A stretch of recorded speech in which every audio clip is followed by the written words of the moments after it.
Hey, welcome. Today, we're diving into something really special. We're not just going to look at old artifacts, we're going to learn how to read stories that were written, not with ink, but with clay and fire. Believe me, these objects have so much more to say than you could ever imagine. So let me ask you this. Imagine you're holding a piece of pottery, maybe thousands of years old. Just picture it. If that pot could actually talk, what stories do you think it would tell? Well, here's the secret. It can talk. Every single line, every shape, every symbol. It's a word in a rich, visual language. So let's spend the next few minutes learning how to read it together. Okay, first things first, we have to completely shift our perspective. We're going to look way beyond the object itself and try to see the entire universe of meaning it holds inside.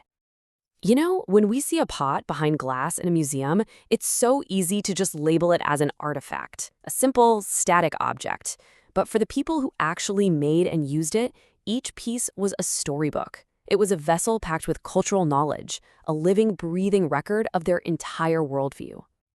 So if these pots are storybooks, how in the world were they made? Well, the creation of every single piece wasn't just a craft. It was a deep, almost sacred process. This quote, right here, it gets to the absolute heart of it. The material itself, the clay, was seen as a sacred gift from the earth. So the act of creation wasn't like manufacturing. It was a true spiritual partnership between the potter, the earth, and the traditions they were carrying on. And the skill involved here, it's just incredible.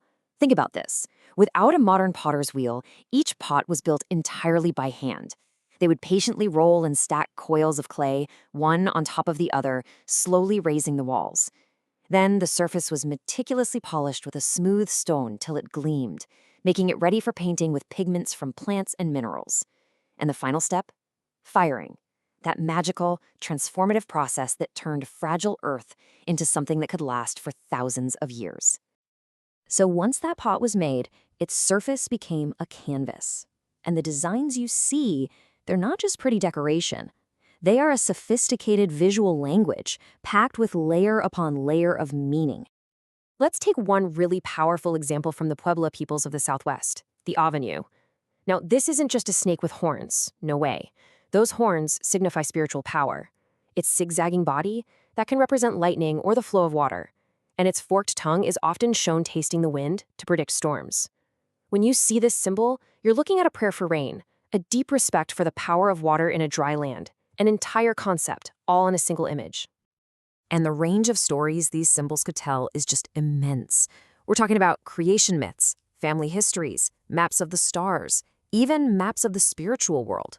They could be prayers for a good harvest, or they could represent complex philosophical ideas like the balance between order and chaos. It was a whole library of knowledge, right there on the surface of the clay. Now, it's absolutely crucial to understand this. There's no single indigenous style. We're looking at a vast continent of incredibly diverse cultures, and each one had its own unique artistic voice, its own visual language expressed in clay. And you can see this incredible diversity so clearly when you start to compare different regions.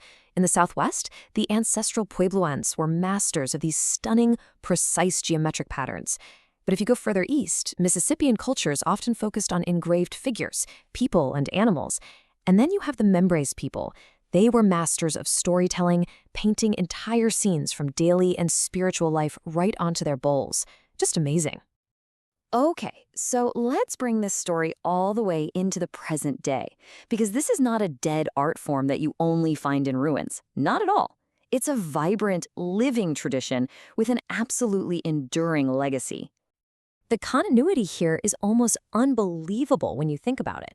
From its beginnings over 4,000 years ago, through its classic periods, through all the shifts and adaptations later on, the tradition has been carried forward. And today's artists aren't just copying the past, they're innovating. They are adding their own chapters to this ancient, unfolding story. Just let that number sink in for a second. Over 200 generations. 200 generations of artists, of masters and apprentices passing this sacred knowledge down directly from hand to hand. It's an unbroken chain of knowledge, of identity, stretching all the way back through time. So, at the end of the day, why does this all matter? Because appreciating this art is about so much more than just looking at old pots. It's about recognizing a profound story of resilience, of cultural identity, and a worldview deeply connected to the land, carried forward for thousands of years in something as humble as clay. So I'll leave you with this thought to chew on. If a seemingly simple clay pot can hold an entire universe of meaning, what other incredible stories are hiding all around us, in plain sight, just waiting for us to learn their language?